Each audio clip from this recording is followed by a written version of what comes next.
મિત્રો આપ જોઈ રહ્યા છો વડોદરા લાઈવ 24/7 હવે જોઈએ અગત્યના સમાચાર।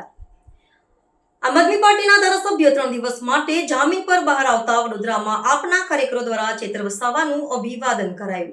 દેડિયાપાડાના ધારાસભ્ય ચેતર વસાવાને લાંબા સમય સુધી જેલવાસ તથા કેટલીક વાર જામીન ટળ્યા બાદ હવે કોર્ટે 3 દિવસના જામીન પર મુક્ત કર્યા છે। ત્યારે ધારાસભ્ય ચેતર વસાવા વડોદરા ખાતે આવ્યા હતા, જ્યાં તેઓનું આમ આદમી પાર્ટીના વડોદરા શહેરના પદાધિકારીઓ અને કાર્યકરો દ્વારા ઉમળકાભેર આવકાર આપવામાં આવ્યો હતો। ચૈતરભાઈ આજે પેરોલ જમીન ઉપર જ્યારે બહાર આવ્યા છે તો એક ખુશીની લાગણી છે કે આજે એમના જનતાના પ્રશ્નો વિધાનસભાની અંદર એ ઉઠાવી શકશે અને કોર્ટનો જે પણ નિર્ણય છે એને અમે વધાવીએ છીએ અને આશા છે કે આગામી દિવસોની અંદર ચૈતરભાઈને જલ્દી ન્યાય મળે અને જનતાની સમક્ષ આવીને જનતાના પ્રશ્નોને વાચા આપે એવી અમે એક આશા બી વ્યક્ત કરી।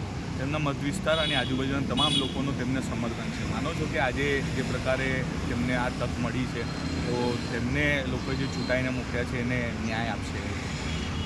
બિલકુલ, જે રીતે ચૈતરભાઈએ જનતાનું જે જન સમર્થન છે એ જોતા દેખાઈ આવે છે કે આજે જનતાની વચ્ચે રહેનારો એક નેતા છે અને એક એવા નેતા છે કે જેમને હર હંમેશ જનતાના પ્રશ્નોને વાચા આપી છે।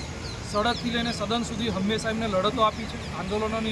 આંદોલનકારી જેટલા પણ લોકો છે તમામ લોકોની સાથે ખભેથી ખભો મુકાવી અને તમામ આંદોલનોની અંદર ચૈતરભાઈએ મહત્ત્વની ભૂમિકા પણ ભજવી છે અને જનતાને ન્યાય મળે એ અતિસર એમને તમામ પ્રયાસો પણ એમને આગામી દિવસોમાં કર્યા છે। આજે તારીખ પણ છે, શું કહેશો?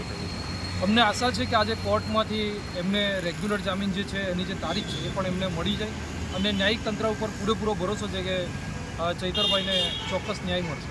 આપનો પરિચય? પિયુષ પટેલ, ભરૂચ જિલ્લા પ્રમુખ આમ આદમી પાર્ટી।